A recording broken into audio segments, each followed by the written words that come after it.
Adell Means. My business is Resource and Supply, and I'm part of Hoosier AI 1000. I've used AI for multiple things. One, it was just kind of, started off with just email, working with easy prompting, just kind of what came off the top of my head, to write simple emails or to complicate or rewrite the email a little bit more.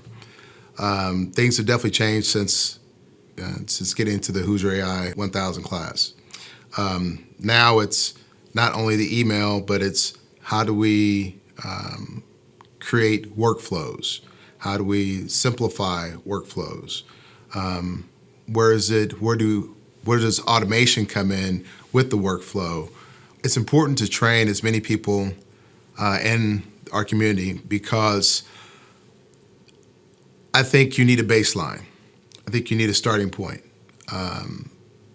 AI, there's no doubt, AI is going to be all around us. And if you don't start, first of all, you have to overcome the stigma. You have to overcome some potential fears, and establishing a baseline of how to do simple prompt engineering. It's going to think with you. It's going to learn how you think. When you start to look at education, you start to look at manufacturing, you start to look at different fields.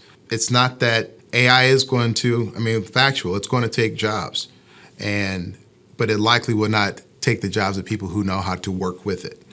So I think that you have to start at some point, and for those that don't have the resources that some of us may have, this is an excellent opportunity to really get your hands a little dirty, get your feet wet, and have a good starting point.